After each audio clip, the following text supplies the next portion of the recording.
ازائے سرور کریں گے ہر دم، ازائے سرور کریں گے ہر دم، ازائے سرور کریں گے ہر دم، دعائے زہرا وجود اپنا، دعائے زہرا وجود اپنا، مصیبتوں میں بس ان کی رونا، مصیبتوں میں بس ان کی رونا، لہو لہو ہو ہر ایک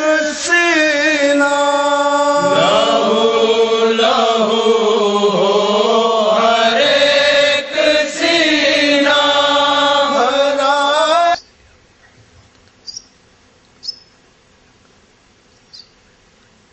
رحم اللہ من قرأ الفاتحہ. بسم اللہ الرحمن الرحیم.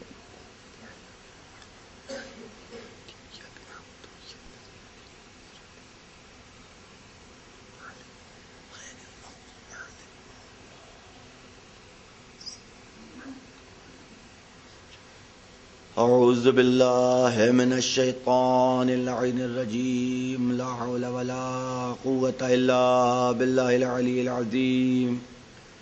بسم اللہ الرحمن الرحیم. الحمد للہ رب العالمین بارئ الخلائق اجمعین، والصلاة والسلام علی اشرف الانبیاء والمرسلین، صاحب الحوض والکوثر والتاج والمغفر والخطبة والمنبر والوجه الانور والخد الاقمر والجبین الازہر والعصب الاطہر والنسب الاشہر، النبی الامی المکی المدنی القرشی الہاشمی الابتحی البتی التہامی العجازی العربی، الرسول المسدد المصطفى الامجد المحمود الاحمد، مولانا مولا الكونين جد الحسن والحسين ابي القاسم محمد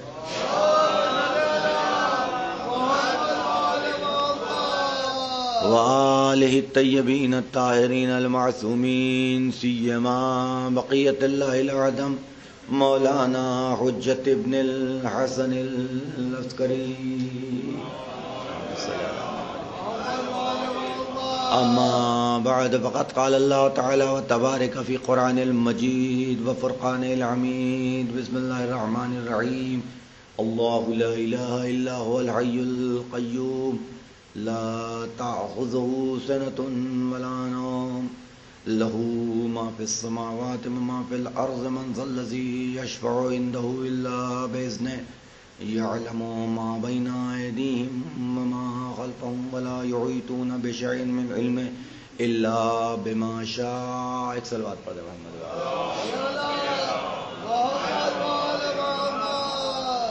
خدائے عز و شرف اپنے صفات و کمالات اور اپنی عظمت اور اپنی بلندی اور اپنی بزرگی کو کائنات کے سامنے بیان کرتے ہوئے ارشاد فرما رہا ہے کہ اللہ لا الہ الا هو الحی القیوم. اللہ لا الہ، کہ وہ اللہ کوئی خدا نہیں ہے سوائے اس حی و قیوم کے. پھر اس کے بعد ایک دوسرا جملہ قدرت نے آواز دی کہ لا تأخذہ سنۃ ولا نوم، اور یہ وہ خدا ہے کہ جو نہ اونگتا ہے نہ سوتا ہے، نہ سوتا ہے نہ اونگتا ہے. قرآن مجید کی آیت ہے، سورہ بقرہ کی آیت الکرسی کے نام سے مشہور، حرز کے عنوان سے استعمال کی جاتی ہے ہر طرح کی بلا مصیبت سے محفوظ رہنے کے لیے، کہ جسے آیت الکرسی کہا جاتا ہے. اس کا یہ ایک ٹکڑا ہے کہ جسے میں نے آپ کے سامنے عنوان کلام قرار دیا ہے. اللہ کی دو صفات بیان کی جا رہی ہیں اور دو عیبوں سے اللہ کے انکار کیا جا رہا ہے. اللہ کی ایک صفت یہ بیان کی جا رہی ہے کہ وہ حی بھی ہے، قیوم بھی ہے، زندہ بھی ہے اور ہمیشہ باقی رہنے والا بھی ہے۔ دوسری صفت کہ جس سے انکار کیا جا رہا ہے کہ لا تأخذہ سنۃ ولا نوم، اور یہ وہ خدا ہے کہ جو نہ سوتا ہے اور نہ اونگتا ہے، یعنی اللہ اپنے آپ کو دوسرے خدائی کے دعویداروں سے الگ کر رہا ہے کہ دیکھو ہماری پہچان دوسرے خداؤں کے مقابلے میں ایک یہ بھی ہے کہ وہ سوتے بھی ہیں اور اونگتے بھی ہیں، لیکن ہمارے صفات و کمالات میں یہ ہے کہ نہ ہم سوتے ہیں نہ ہم اونگتے ہیں۔ توجہ فرمائیے گا، نہ ہم سوتے ہیں نہ ہم اونگتے ہیں۔ اب آپ غور کیجئے گا کہ یہ کیا ضرورت تھی خداوند عالم کی کہ جب ایک جملہ شروع میں ارشاد فرمایا خدا میں کہ وہ حی ہے، حی ہے، حی کے معنی ہمیشہ سے زندہ رہنے والا، یہ خدا کیوں کہہ رہا ہے؟ ایک اہم ترین سوال کہ میں نہ کبھی سوتا ہوں نہ میں کبھی، یہ ضرورت کیوں پڑی عزیزان گرامی؟ دیکھیے ایک صفت اللہ کی بیان کی گئی تھی کہ وہ حی ہے، توجہ رکھیے گا، ہے زندہ اور زندگی دینے والا، توجہ رکھیے گا، ایک صفت اللہ کی شروع میں بیان کی گئی، پھر دوسری صفت سے انکار کیا گیا، تو حی کہنے کے بعد لا تأخذہ سنۃ ولا نوم کہنے کی کیا ضرورت کہ نہ سوتا ہے نہ اونگتا ہے؟ کیا وجہ تھی کہ یہ جملہ کہا گیا؟ دیکھیے انسان کی موت دو طرح کی ہوتی ہے، انسان کو موت دو طرح کی آتی ہے قرآنی نقطۂ نظر کے اعتبار سے۔ پہلی موت وہ موت ہے کہ جسے ہم اور آپ جانتے اور پہچانتے ہیں، البتہ کبھی ابھی تک الحمدللہ مزہ نہیں چکھا، لیکن جانتے اور پہچانتے ہیں، وہ کہ جو ہماری روح قفس عنصری سے پرواز کر جائے اسے موت کہا گیا ہے کہ نہیں ہے؟ اسے موت کہا گیا ہے۔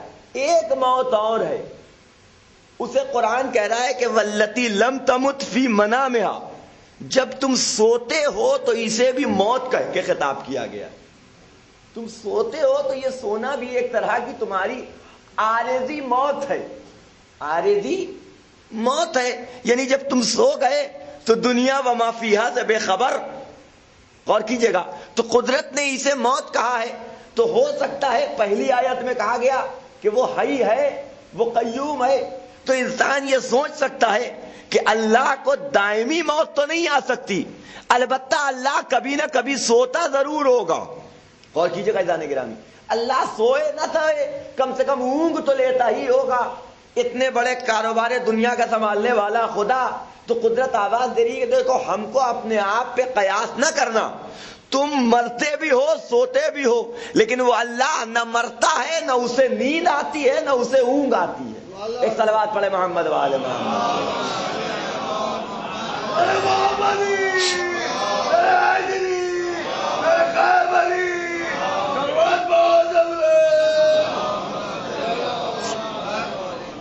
توجہ فرمائیے گا، نہ اسے موت آتی ہے، نہ وہ سوتا ہے، نہ اسے موسیٰ کا، جناب موسیٰ کا واقعہ بہت مشہور ہے، آپ حضرات کا بارہا کا سنا ہوا ہوگا، بچوں کے حافظوں میں محفوظ رہ جائے اس لیے عرض کر رہا ہوں، بارہا بار کا کہ جناب موسیٰ سے کسی نے پوچھا کہ یا موسیٰ یا کلیم اللہ، یہ بتائیے اللہ سوتا کیوں نہیں ہے؟ اللہ کیوں نہیں سوتا؟ اللہ کو نیند کیوں نہیں آتی؟ اللہ کیوں نہیں اونگتا؟ سوال لے کے کوہ طور پہ پہنچ گئے جناب موسیٰ، اے میرے معبود سوال ہے بندوں کا، میری امت سوال کر رہی ہے، میری قوم سوال کر رہی ہے، تو کیوں نہیں سوتا؟ تجھے نیند کیوں نہیں آتی؟ تو اللہ نے جواب دیا کہ ہم اس کا جواب بعد میں دیں گے، یہ 2 شیشے لے لو، واپس چلے جاؤ، کل آنا بتا دیا جائے گا، لیکن خیال رکھنا کہ تمہیں نیند نہ آئے، سونا مت، تم ایک ہاتھ میں دونوں شیشے لیے رہو، سونا مت۔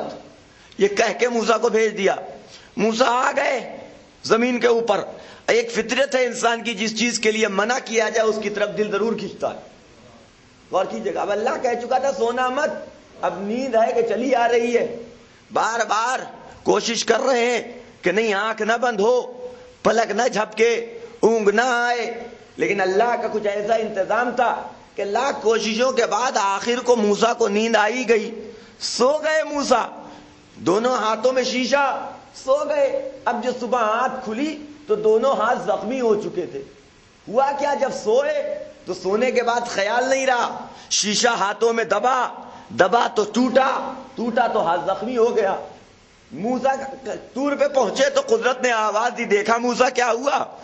تم سو گئے تو یہ ہو گیا، اگر میں سو جاؤں تو کائنات شیشے سے زیادہ نازک ہے۔ ایک صلوات پڑھ لیں محمد وعلی محمد۔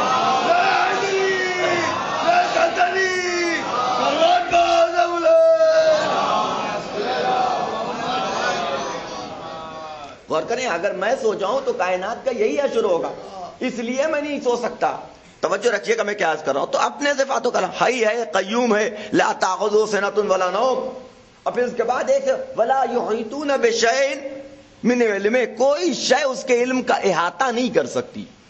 توجہ رکھیے گا، یہ ایک اہم ترین صفت ہے، ایک اہم ترین صفت ہے کسی بھی انسان کے لیے اور کسی بھی مخلوق کے لیے اور کسی کے لیے بھی، کہ جس کے ذریعے سے انسان کی شناخت بنتی ہے اسے علم کہا جاتا ہے کہ نہیں ہے؟ انسان چہرے سے مروب ہو چاہے نہ ہو، مہرے سے مروب ہو چاہے نہ ہو، شکل و صورت سے مروب ہو چاہے نہ ہو، لباس سے مروب ہو چاہے نہ ہو، خاندان سے مروب ہو چاہے نہ ہو، لیکن اگر یہ صفت کسی میں آ گئی تو اس ایسے ہنر کا نام ہے اور ایک ایسے کمال کا نام ہے کہ جو انسان کے ہر عیب پہ پردہ ڈال دیتی ہے۔ توجہ رکھیے گا، علم ایک ایسے کمال کا نام ہے، ایک ایسے ہنر کا نام ہے کہ اگر انسان کے اندر آ جائے تو انسان کے ہر عیب پہ پردہ پڑ جاتا ہے، ہر عیب چھپ جاتا ہے۔ کیوں؟ ایک فطری سی بات ہے کہ انسان کے اندر، یہی کمرے کے اندر بے عنوان مثال کسی آپ کے کمرے میں یا کہیں کے اوپر بھی تھوڑی سی گندگی رکھی ہو، بدبو کر رہی ہو، بہت زیادہ بدبو آ رہی، نہیں مل رہا ہے، چوہا مر گیا، 2 دن پرانا، بدبو کر رہا ہے، نہیں مل رہا ہے، لیکن آپ نے کیا کیا؟ ڈھیر ساری اگربتی سلگا دی۔ اب وہ ڈھیر ساری اگربتی جو روشن ہوئی اور اس نے اپنی خوشبو، یا پھر جسے کہ لیے ایئر فریشنر ڈھیر سارا چھڑک دیا، اب وہ اگربتی کا زمانہ نہیں رہا، ڈھیر سارا ایئر فریشنر آپ نے کمرے میں چھڑک دیا، تو اب وہ جو آپ نے اسپرے کیا ڈھیر سارا ایئر فریشنر، تو اس کی بنیاد کے اوپر پورا کمرہ ہو گیا معطر، اس کی بدبو بھی ہے، اس کی خوشبو بھی ہے، لیکن چونکہ اس کی خوشبو زیادہ ہے لہذا اس نے اس بدبو کو دبا لیا۔ توجہ فرمائیں آپ، اس نے اس بدبو کو دبا لیا۔ سیم کنڈیشن علم کی ہے کہ اگر انسان میں آ جائے تو بہت سے عیبوں پہ انسان کو پردہ پڑ جاتا ہے۔ ایک صلوات پڑھ دے محمد وعلی محمد۔ ولا یحیطون بشیء من علمہ، اللہ کے علم کا احاطہ نہیں کیا جا سکتا، لیکن الا بما شاء، مگر یہ کہ وہ کہ جسے اللہ کسی کو عطا کر دے، یعنی اللہ چاہے کہ یہ جان لے۔ توجہ رکھیے گا، ایک طرف اللہ نے انکار کیا اس بات سے کہ کائنات کا کوئی انسان اللہ کے علم کا احاطہ نہیں کر سکتا، اگر وہ چاہے کہ اپنے دامن میں اللہ کے تمام علم کو سمیٹ لے، جتنا اللہ جانتا ہے اتنا ہم بھی جان جائیں تو یہ امکان سے باہر، لیکن اتنا جان سکتا ہے کہ جتنا اللہ بتانا چاہتا ہے۔ توجہ رکھیے گا، اور کچھ ایسے ہیں کہ جنہیں اللہ نے بتایا، ورنہ خدا تذکرہ نہ کرتا۔ کچھ ذوات مقدسہ ایسی ہیں کہ جن کو اللہ نے علم دیا، توجہ رکھیے گا، علم عطا کیا، اور اگر علم نہ کرتا تو وہ اللہ کے منصب کے لائق نہ بنتے۔ اور کیجیے گا، کسی بھی اللہ کا کوئی بھی عہدہ ہو، اللہ کا عطا کردہ کوئی بھی منصب ہو، کوئی بھی عہدہ، کوئی بھی منصب، کوئی بھی مقام ہو، اللہ نے اس عہدے، اس منصب کے لیے جو معیار بنایا ہے، جو عنوان معین کیا ہے، وہ نہ سن کو معین کیا، نہ خاندان کو معین کیا، نہ ہی، بلکہ اگر آ جائیے ادھر سے دیکھیے تو صرف عبادتوں کو بھی اللہ نے معیار قرار نہیں دیا، صرف نمازوں کو بھی اللہ نے معیار قرار نہیں دیا، سن و سال کو اللہ نے، مال و دولت کو اللہ نے معیار قرار نہیں دیا۔ آپ غور کیجئے گا، اگر عبادتوں کو صرف اور صرف اللہ معیار قرار دیتا تو شیطان کا دعویٰ سچا ہو جاتا نا کہ سب سے زیادہ عبادت کرنے والا تو میں ہوں۔ اگر سن و سال کو معیار قرار دیتا تو ملائکہ کا یہ کہنا اَتَجْعَلُ فِيهَا مَن يُفْسِدُ فِيهَا وَيَسْفِكُ الدِّمَاءَ، کہ ہمارے سامنے آدم کی مٹی لائی گئی، ہم نے گوندا، ہم نے پتلا تیار کیا، ہے کہ نہیں ہے؟ جو تاریخ میں اس سے گفتگو کر رہا ہوں، تو ہمارے سامنے کے پیدا آدم، اور ہم سن میں اتنے بڑے، تو ہمیں بننا چاہیے۔ اللہ نے کہا نہیں، ہمارے ہاں معیار علم ہے یا شجاعت ہے، اللہ کے کسی بھی عہدے اور منصب کے لیے اللہ نے معیار کس شے کو بنایا؟ کہ یا علم معیار ہے یا شجاعت معیار ہے. توجہ رکھیے گا میں کیا کر رہا ہوں. تو اب علم و شجاعت، یہی وجہ تھی کہ جب نبی کے اپنے صفات و کمالات کو بیان کیا، پہلی وحی علم کے ذریعے سے شروع ہوئی. اور کیجئے گا، کسی اور چیز کو معیار نہیں بنایا بلکہ علم کو معیار بنایا گیا. کیا کہا گیا؟ اقرا باسم ربک الذی خلق. ابھی پڑھو اس پروردگار کے نام سے پڑھو کہ جس نے تمہیں پیدا کیا. خلق الانسان من علق. اور پھر یہ بھی بیان کر رہا ہے کہ ہم نے کس شے کو کیا بنا دیا، کون سی شے کیا تھی اور ہم نے اسے کیا سے کیا کر دیا. خلق الانسان من علق، جنے ہوئے گندے خون سے بنایا ہم نے. اقرا وربک الاکرم. ابھی پڑھو تمہارا رب بڑا کریم ہے. الذی علم بالقلم، کہ جس نے تمہیں لکھنا پڑھنا سکھایا. علم الانسان ما لم یعلم، جو کچھ تم جانتے ہو سب ہمارا بتایا ہوا ہے. توجہ رکھیے گا، پہلی وہی علم کے عنوان سے. پھر قرآن آگے بڑھا اور آگے بڑھ کے پھر ایک مرتبہ نبی کے حوالے سے علمک ما لم تکن تعلم. ابھی ہم نے آپ کو وہ سب کچھ بتا دیا کہ جو آپ نہیں جانتے تھے. توجہ رکھیے گا، کس عہدے کی بات ہو رہی ہے؟ منصب رسالت، حبیب کے حوالے سے گفتگو ہو رہی ہے کہ ہم نے آپ کو وہ سب کچھ بتا دیا کہ جس کا علم آپ کے پاس نہیں تھا. اب اگر کوئی کہے کہ نبی یہ جانتے تھے وہ نہیں جانتے تھے، یہ معلوم تھا وہ نہیں معلوم تھا، گھر میں رہے تو معاذ اللہ کچھ نہیں جانتے تھے، مسجد میں آ جائیں تو سب کچھ جاننے لگتے تھے، غور کیجیے گا، تو ان کو چاہیے کہ اس آیت کے اوپر توجہ کریں کہ جہاں خداوند عالم آواز دے رہا ہے کہ ہم نے اپنے حبیب کو سب کچھ بتا دیا. توجہ رکھیے گا، ہمارا کسی کا بتانا اور ہے، اللہ کا کسی کو علم دینا وہ اور ہے. توجہ رکھیے گا، ہمارا استاد اتنا ہی ہمیں دے سکتا ہے جتنا وہ جانتا ہے. ہمارا استاد اتنا ہی علم ہمیں عطا کر سکتا ہے کہ جتنا وہ جانتا ہے. اللہ اتنا دے گا کہ جو عین علم ہے، منبع علم ہے. توجہ رکھیے گا، سر چشمہ علم ہے. تو اگر اللہ کسی کو علم دے گا تو اس کے علم کا کیا عالم ہوگا؟ کوئی اندازہ لگایا جا سکتا ہے؟ کوئی تھا ہو سکتی ہے؟ اور فرمائیے گا عزیزان گرامی، تو ایک عنوان ایک منصب کے سلسلے میں دوسرے منصب کے سلسلے میں جب گفتگو کی تو بھی معیار علمی کے حوالے سے اسے ہی بیان کی بنایا گیا. خداوند عالم اسی نبی کی گواہی کے حوالے سے کیا ارشاد فرما رہا؟ مشہور آیتیں ہیں کہ جو آپ کی خدمت میں پیش کر رہا ہوں. کفا باللہ شہیدا بینی و بینکم ومن عنده علم الکتاب. اور کیجیے گا جانے گرامی، کافی ہے ابھی، نہ گھبراؤ، ان کی اور ان کی گواہی کے محتاج نہیں ہو تم. فرق نہیں پڑتا کہ فلاں مانے یا نہ مانے، فلاں تمہاری رسالت کے کلمہ پڑھے نہ پڑھے، نہیں، تمہاری گواہی کے لیے تو اللہ کافی ہے. اللہ کافی، کفا باللہ شہیدا بینی و بینکم. اور تنہا ایک گواہ نہیں ہے ہمارے پاس، ومن عنده علم الکتاب، اور وہ بھی تمہاری گواہی کے لیے ہے کہ جس کو اللہ نے علم کتاب عطا کیا ہے. من الکتاب نہیں، علم الکتاب. تھوڑا بہت علم نہیں دے دیا کتاب سے آصف بن برقیہ کی طرح سے، نہیں، علم الکتاب، سارا کتاب کا علم ہم نے تمہیں عطا کر دیا ہے، اسے عطا کر دیا ہے کہ جو تمہارا گواہ بننے والا ہے. غور کیجیے گا جان گرامی، نبی کا گواہ اللہ کسی کو بھی تو بنا سکتا تھا. اور کیجیے جان گرامی، کسی کو بھی تو بنایا جا سکتا تھا نبی کا گواہ. یہ آخر خاص احتیاط کیوں برتی گئی کہ نبی کا گواہ صاحب علم کتاب کو بنایا جائے؟ یہ میں بارہا عرض کر چکا ہوں. اس کی وجہ یہ ہے کہ اللہ ہے عادل، اور ایک فطرت کا تقاضا بھی ہے کہ جہل کا گواہ تو جہل بن سکتا ہے، علم کا گواہ کبھی جہل نہیں بن سکتا. توجہ رکھیے گا، نبی عالم کا گواہ بنانا تھا تو صاحب علم کتاب کو گواہ بنایا گیا. اور کریں آپ ایک صلوات پڑھیں محمد و آل محمد پر.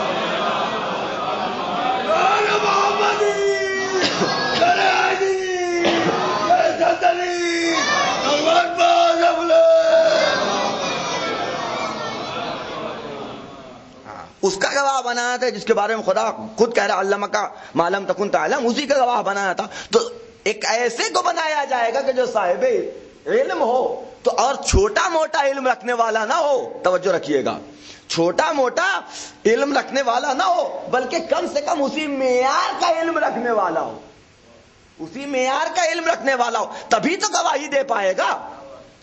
اور کیجیے گا جانے گرامی، وہی گواہی دے سکتا ہے کہ جو اسے معیار کا علم رکھنے والا ہو. اب یہ صاحب علم کتاب ہے کون؟ کتاب کا نام ہے روح المعانی، تفسیر قرآن کی، لکھنے والے کا نام ہے آلوسی، جلد کا نمبر ہے 7۔ کہ جب یہ آیت نازل ہوئی تو صحابہ نے سوال کرنا شروع کیا، یہ صاحب علم کتاب کون ہے کہ جس کے بارے میں قرآن کی اس آیت میں گفتگو ہو رہی ہے؟ نبی خاموش ہے۔ پھر اصحاب نے سوال کیا، پھر نبی خاموش ہے۔ مسجد میں بیٹھے ہوئے تھے نبی ممبر پہ، سوال ہو رہا ہے، نبی خاموش ہے کہ دفتن مسجد کے دروازے سے باب العلم مسجد میں داخل ہوا، مسجد میں داخل ہوا، نبی کے چہرے پہ، نبی کی نگاہ اس کے چہرے پہ پڑی کہ جس کے بارے میں خود نبی کا کہنا ہے کہ اس کے چہرے کو دیکھنا عبادت، نگاہ پڑی۔ تو اب مجمع کو مخاطب کر کے نبی آواز دیتے، اے صحابہ میرے ادھر دیکھو، ہاذا ہوا، یہ ہے وہ صاحب علم کتاب۔ ایک صلوات پڑھ دے محمد و آل محمد پر۔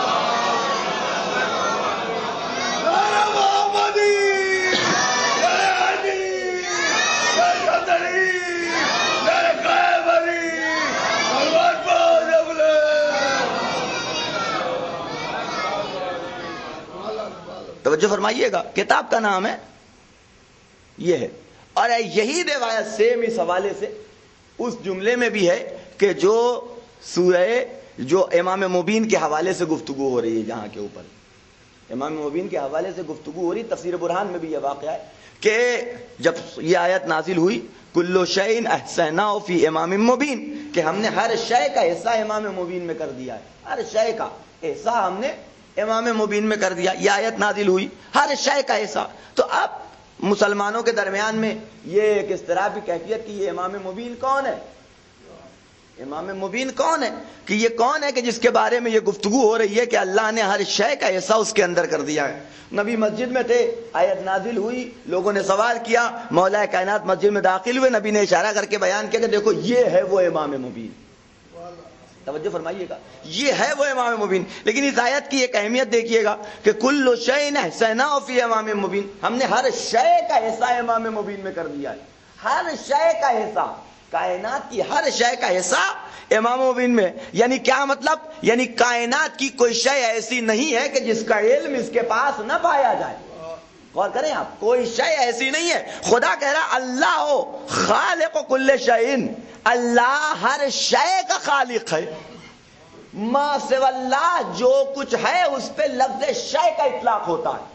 اللہ کے علاوہ کائنات کی کوئی شے کو، جتنی بھی مخلوقات ہیں ان پہ لفظ شے کا اطلاق ہوتا ہے۔ اس کا مطلب یہ ہے کہ علی ابن ابی طالب کے پاس جمادات کا علم، نباتات کا علم، حیوانات کا علم، کائنات کی ہر شے کا علم، جو کہ اللہ کے علاوہ کائنات کی ہر مخلوق پہ شے کا اطلاق۔ اور آیت کہہ رہی ہے کہ ہم نے ہر شے کا حصہ امام مبین میں کر دیا۔ توجہ رکھیے گا، تو اس کا مطلب یہ ہے کہ مخلوقات کی جتنی مخلوقات ہیں ان تمام کا علم اللہ نے کسے دیا ہے؟ علی ابن ابی طالب کے حوالے کیا ہے۔ یعنی اگر نباتات کے پورے بارے میں پوچھا جائے تو جواب مل جائے گا، جمادات کے بارے میں پوچھا جائے تو جواب مل جائے گا۔ اگر ان سے کسی طرح کا سوال کرو گے تو یہ جواب دیں گے، یہ نہیں کہیں گے کہ ٹھہرو ابھی بیٹی سے پوچھ کے بتاتا ہوں۔ ایک صلوات پڑھیں محمد والے محمد پر۔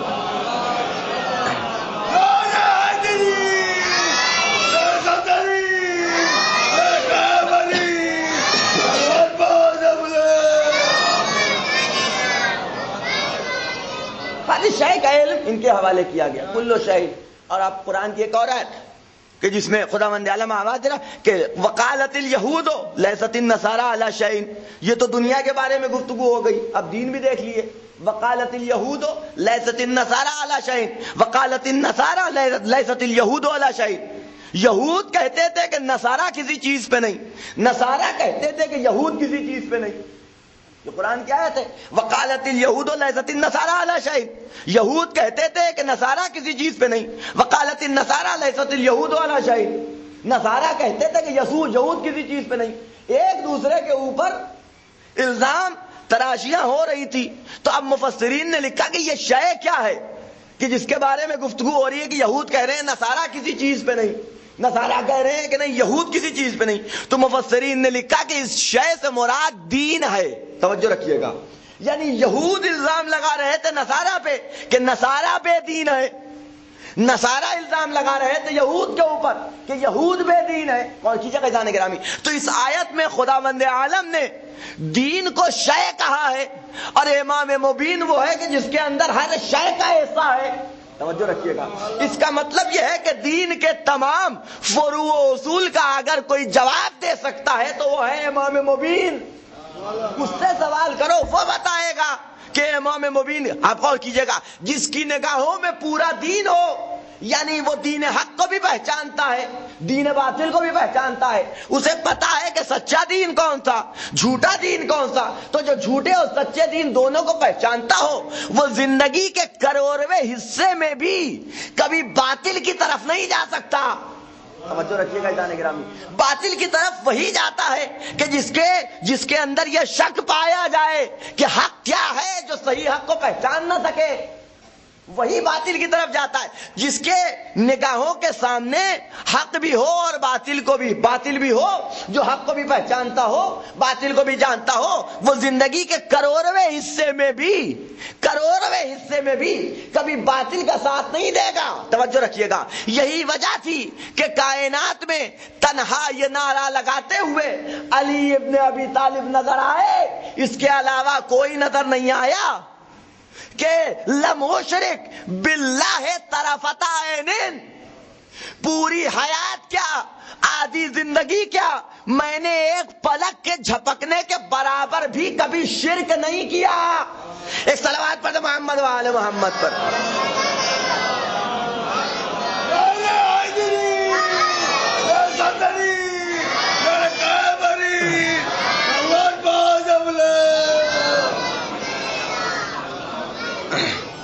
توجہ رکھیے گا، تو جس کی نگاہوں میں ساری کائنات ہو، جو حق کو بھی پہچانتا ہو، باطل کے بارے میں بھی واقفیت رکھتا ہو، ہر شے کا علم رکھتا ہے. ان اللہ لا یخفی علیہ شیء، خدا وہ ہے کہ جس کے اوپر کوئی شے مخفی نہیں ہے. توجہ رکھیے گا، کوئی شے مخفی نہیں ہے، ہر شے کا علم وہ رکھتا ہے کہ جو تم ظاہر کرتے ہو، جو تم چھپاتے ہو. کائنات کی کوئی شے ایسی نہیں ہے کہ جس کے بارے میں اللہ علم نہ رکھتا ہو. ہر شے اللہ کے اوپر ظاہر ہے، آشکار ہے، روشن ہے، ہر شے کا علم. توجہ رکھیے گا، تو اب اللہ علم رکھتا ہے، خود کہہ رہا ہے یہ علم جسے چاہے دیا جا سکتا ہو، میں دیتا ہوں، عطا کرتا ہوں. تو وہ ذات کون سی ہے کہ جسے دیا جاتا ہے؟ یہ بھی ایک مسئلہ ہے کہ نہیں. کہاں سے پتا چلے؟ ایک شخص کہتا ہے کہ میں زیارت حضرت امام حسین علیہ الصلوۃ والسلام کو پہنچا. غور کیجئے گا، ملاقات کے لیے جانا چاہتا تھا، لیکن راستے میں ایک نجاست عارض ہو گئی. اور میں نے سوچا کہ کس عنوان سے جاؤں، امام سے ملاقات کے لیے جا رہا ہوں، نجاست کے عالم میں چلا جاؤں. پھر ذہن میں یہ بات آئی کہ میں نے سن رکھا ہے کہ یہ ہر شے کا علم رکھتے ہیں، ان کو اللہ نے علم عطا کیا ہے، چلو دیکھ لیا جائے، پتہ کر لیا جائے کہ واقعیت ایسی ہے کہ نہیں ہے. آ گیا امام کے دروازے پہ، دہلیز پہ ابھی قدم بھی نہیں رکھنے پایا تھا، جو اس نے دیکھا کہ لوگ امام سے ملنے آ رہے ہیں. امام کسی کے گالوں کا بوسہ لیتے ہیں، کسی کے پیشانی کا بوسہ لیتے ہیں، کسی سے معانقہ کر رہے ہیں، کسی سے مصافحہ کر رہے ہیں. اتنے چاہا کہ دہلیز کے اندر قدم ڈالے کہ امام نے ہاتھ کے اشارے سے روک دیا کہ رک جا، وہیں قدم نہ آگے بڑھانا. تجھے شرم نہیں آتی؟ سن، قرآن صامت کو نجاست کے ساتھ نہیں چھوا جا سکتا. تو ہم تو قرآن ناطق ہے، تو کیسے نجس عالم میں ہم سے ملاقات کے لیے آ گیا؟ ایک صلوات پڑھے محمد و آل محمد.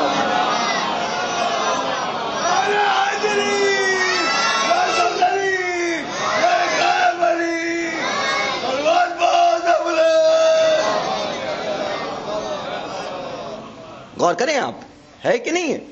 تو آپ یہ ایک عنوان کہ ہر شے کا علم امام مبین کو دیا گیا ہے.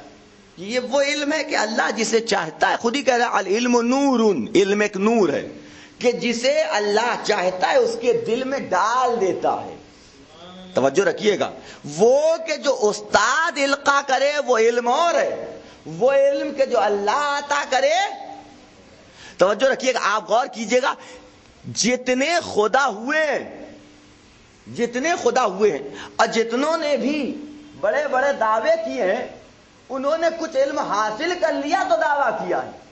غور کیجئے گا عزیزان گرامی، اپنے دعوے کے ثبوت کے طور کے اوپر پڑھ لیا تو اپنے آپ کو خدا سمجھنے لگے، علم آ گیا تو اپنے آپ کو خدا سمجھنے لگے. غور کیجئے گا عزیزان گرامی، تو اب تھوڑا موڑا علم آ جائے کہ جہاں اپنا دعویٰ اور اپنے دعوے کا ثبوت پیش کرنا آسان نہ ہو، وہاں اگر کوئی خدائی کا دعویٰ کرنے لگے تو جو صاحب علم لدنی ہو ممبر پہ آگے کہے سلونی سلونی جو پوچھنا چاہو پوچھو. اگر اس کے بارے میں لوگوں میں اختلاف ہو جائے کہ یہ انسان ہے کہ نہیں ہے، غور کریں عزیزان گرامی، اب ایک فرقہ انہیں خدا ماننے لگے تو تعجب کی کون سی بات. اور کیجئے گا عزیزان گرامی کہ وہ جو ممبر پہ آ کر کے ایک ایک راز کو اپنی نگاہوں سے دیکھ رہا ہے، آزما رہا ہے. مولا کائنات کھڑے ہوئے ایک پہاڑ کی چوٹی پہ یوں اشارہ کر رہے تھے. دیکھنے والے نے کہا یا علی کیا کر رہے ہو؟ کہا کائنات کو رزق تقسیم کر رہا ہوں، کائنات کو رزق تقسیم کر رہا ہوں. سوچنے والی بات ہے، کائنات کو رزق تقسیم کر رہے. کہا ہاں. کہا سب کو دے دیا؟ کہا ہاں سب کو دے دیا، کوئی نہیں بچا. کہا ٹھیک ہے. واپس چلا آیا، واپس چلا آیا. دعویٰ اتنا بڑا، دلیل تو چاہیے نا. کہاں سے ملے؟ دوسرے دن ایک شیشی میں وہ ایک چھوٹی سی چوٹی کو بند کر کے لے کے گیا، چھوٹی سی چوٹی کو. دولائے کائنات پھر وہیں پہ کھڑے ہوئے اشارہ کر رہے تھے. کہا یا علی کیا کر رہے ہو؟ کہا رزق تقسیم کر رہا ہوں. کہا سب کو دے دیا؟ کہا ہاں سب کو دے دیا. کہا کوئی نہیں بچا؟ کہا کوئی نہیں بچا. کہا سب تک اس کا رزق پہنچ گیا؟ کہا ہاں. وہ چوٹی کے جو تیرے جیب کی شیشی میں بند ہے اس کو بھی کھول کے دیکھ لے، اس تک بھی رزق پہنچ چکا ہے. اس نے کھولا، دیکھا تو اس چوٹی کے دانت میں بھی اور منہ میں بھی ایک چھوٹی سی پتی دبی ہوئی تھی. ایک صلوات پڑھ دے محمد والے محمد. آپ کریں یہ خدائی صفات. اچھا عجیب بات ہے کہ لیکن اللہ رزق دیتا ہے. اللہ رزق، ہم کب کہہ رہے ہیں کہ اللہ رزق نہیں دیتا ہے؟ اگر یہ دعویٰ پیش کیا جائے کہ اللہ رزق دیتا ہے تو ہم کم مات، ہم بھی کہہ رہے ہیں اللہ رزق دیتا ہے، لیکن کوئی ایسا بھی دکھاؤ کہ جسے خدا نے ڈائریکٹ رزق دیا ہو. کوئی ایسا اللہ رزق دیتا ہے، بے شک دیتا ہے. اللہ، اس سے کوئی انکار نہیں کیا جا سکتا. وہ ہے، یہ ہے، وہ خدا ہے، یہ بندے، وہ معبود ہے، یہ عبد ہے، وہ خالق ہے، یہ مخلوق ہے. توجہ رکھیے گا، وہ اصل ہے، یہ فرع ہے. توجہ رکھیے گا. تو ہم اس سے انکار نہیں کر رہے، لیکن ایک سوال ہے میرا کہ کوئی ایسا بھی دکھاؤ کہ جسے اللہ نے ڈائریکٹ رزق عطا کیا ہو. اور کیجیے گا جانے گرامی، کوئی بھی شے ہو اللہ وسیلے سے دیتا ہے، ڈائریکٹ نہیں عطا کیا کرتا. توجہ رکھیے گا. تو اگر کافر تمہارا وسیلہ بنا دے خدا تو قبول، علی کو بنا دے تو اعتراض. ایک صلوات پڑھ دے محمد والے محمد پر.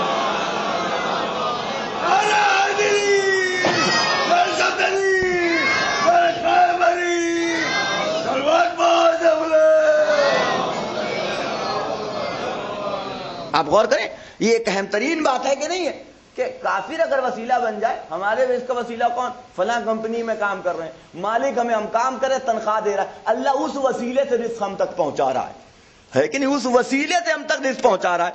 غور کیجیے گا جانا، وسیلہ اسی کا بنایا ہوا ہے. ایسا تو ہے نہیں کہ آپ اس بات سے انکار کریں کہ نہیں ہمیں خود سے مل گئی، اللہ نہیں دلایا. کوئی کہہ سکتا ہے اللہ نے دلایا؟ وسیلہ کسے بنایا؟ اس لا الہ الا اللہ نہ کہنے والے کو، محمد الرسول اللہ نہ کہنے والے کو. توجہ رکھیے گا، ہے کہ نہیں ہے؟ ایک دن کے لیے صحیح رزق کی ذمہ داری جب سلیمان کو دی جا سکتی ہے، توجہ رکھیے گا، تو جو فخر سلیمان ہو، ایک صلوات پڑھ دے محمد والے محمد پر. ہے کہ نہیں؟ ایک عقلی بات ہے.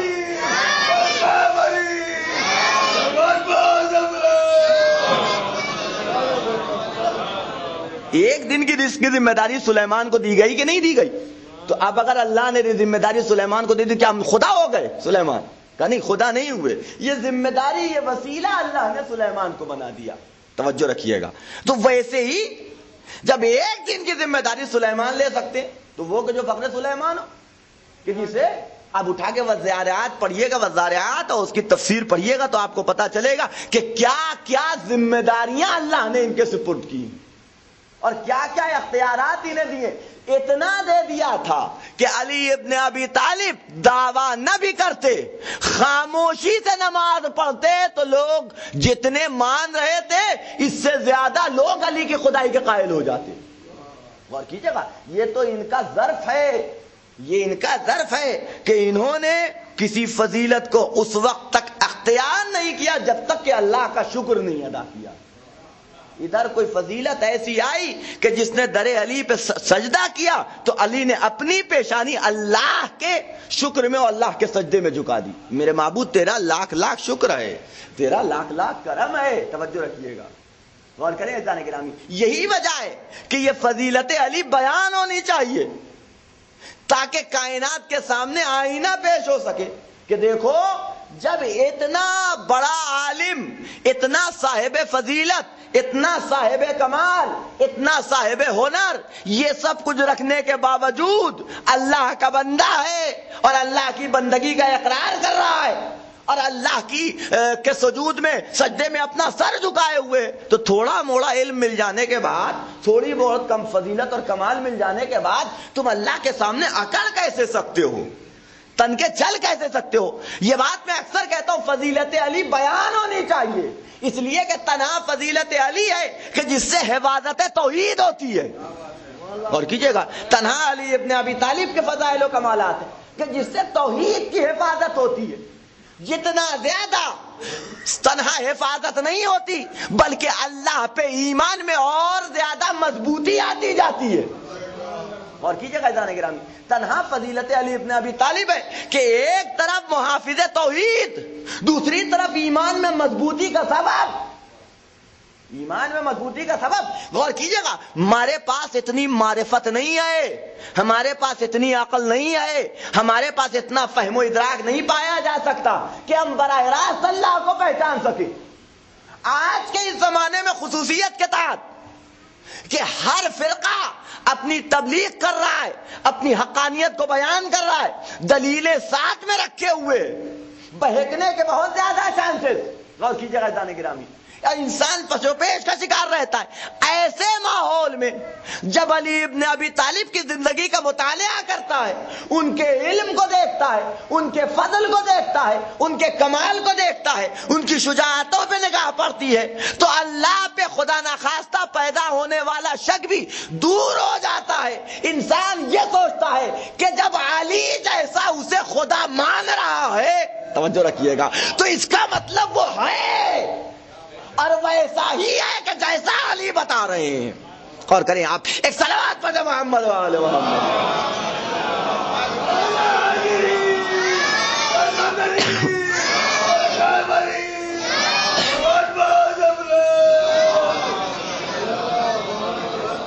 ہے کہ نہیں ہے؟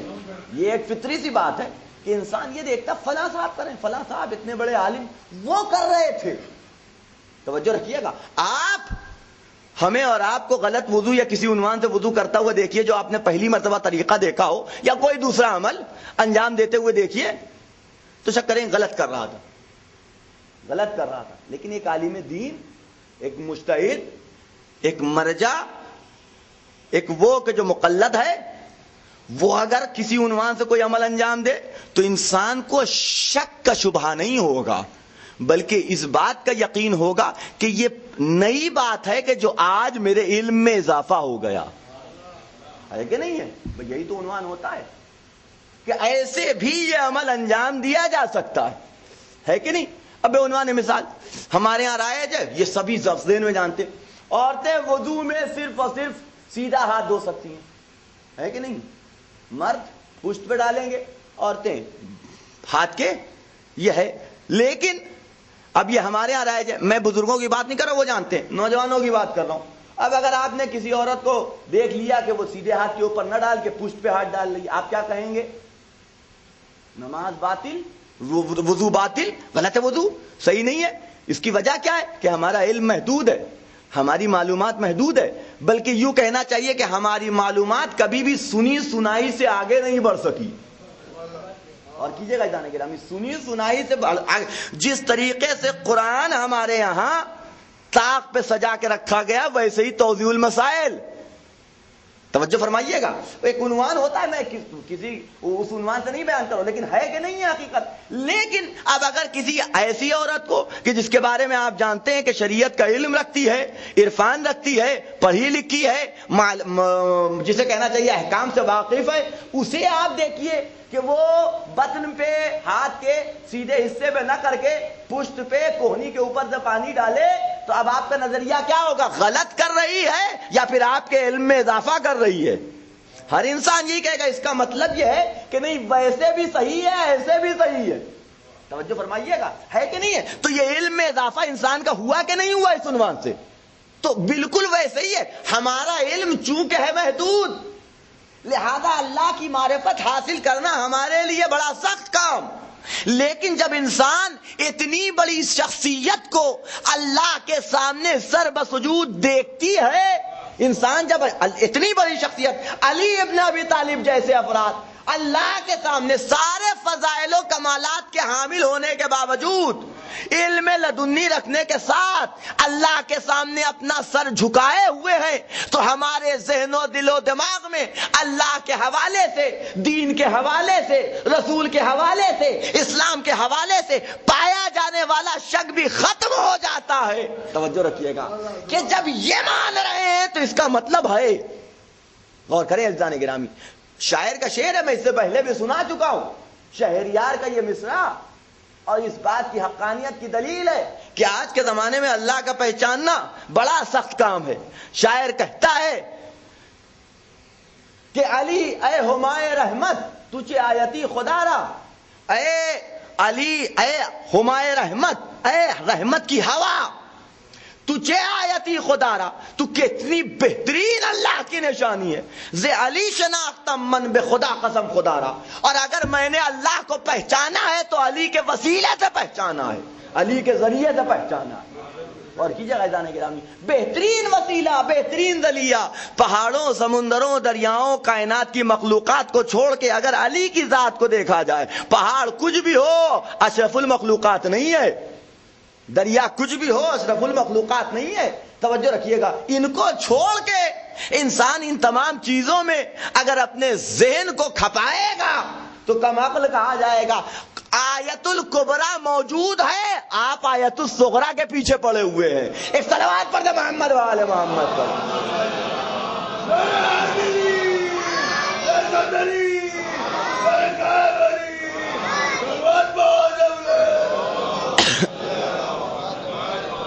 سے علی شناختم من بے خدا قسم خدا را, یہ ایک عنوان ہے کہ جس کے ذریعے سے انسان اللہ کی معرفت, واقعاً معرفت حاصل کر سکتا ہے اور اپنے دل میں پائے جانے والے شکوک و شبہات کو دور کر سکتا ہے.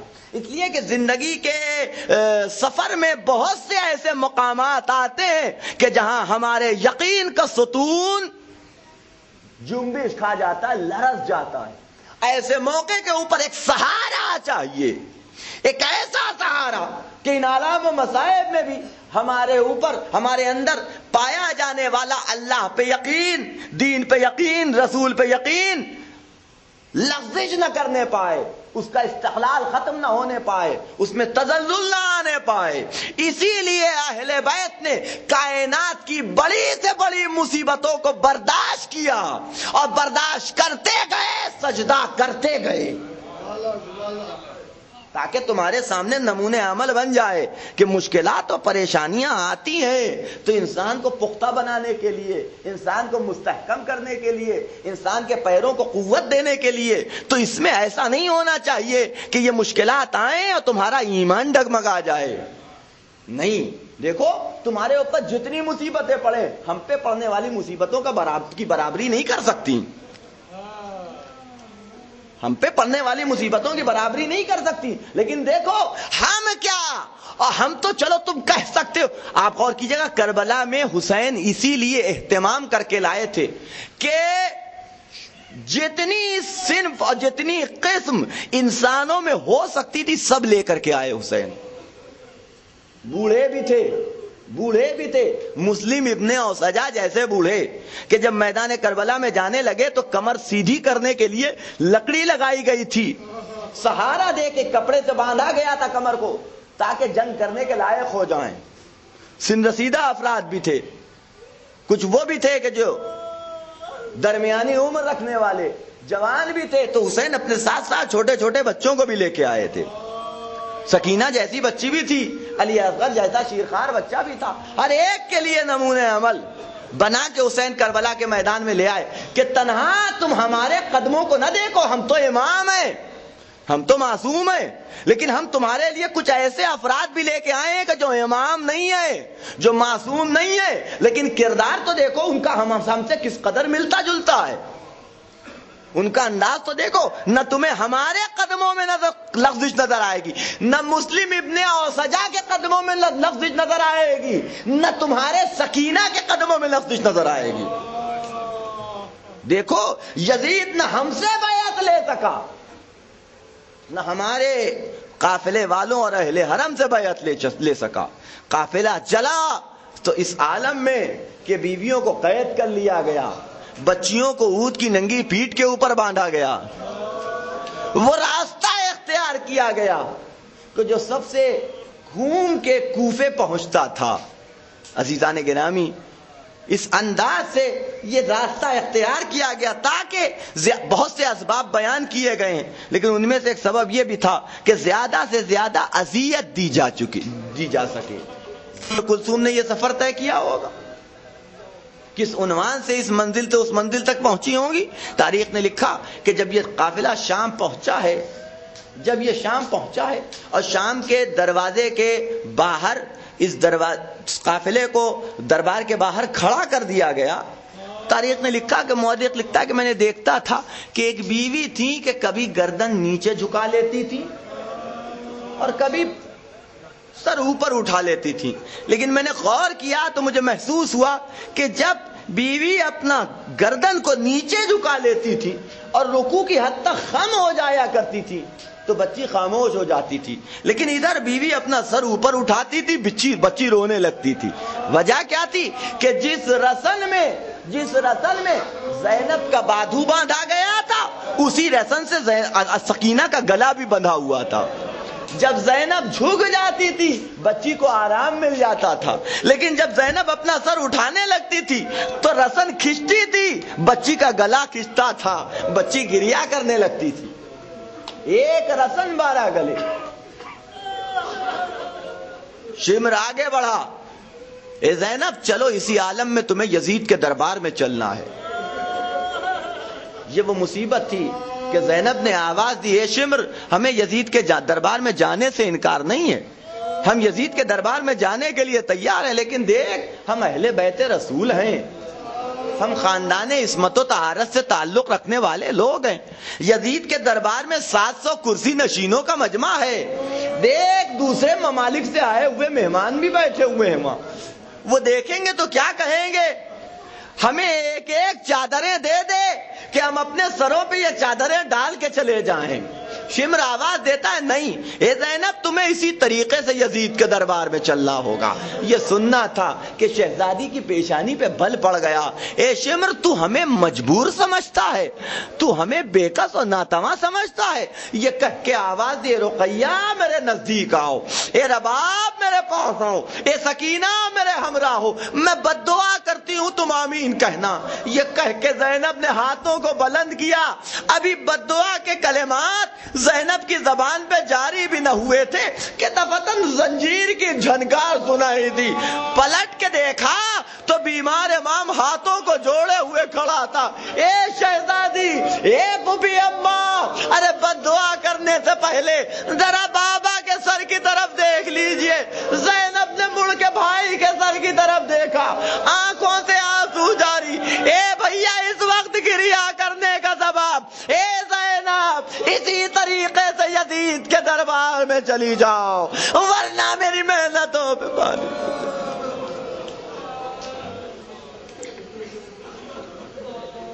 انا للہ و انا الیہ راجعون. فسيعلم الذين ظلموا أي منقلب ينقلبون. اللهم بحق محمد وأنت المحمود، وبحق علي وأنت الأعلى، وبحق فاطمة وأنت فاطر السماوات، وبحق الحسن وانت المحسن وبحق الحسین وانت قدیم الاحسان وبحق ائمۃ التسعۃ الطاہرین من ذریۃ حسین علیہ السلام ربنا تقبل منا انک انت السمیع العلیم ربنا آتنا فی الدنیا حسنہ وفی الآخرۃ حسنہ وقنا عذاب النار.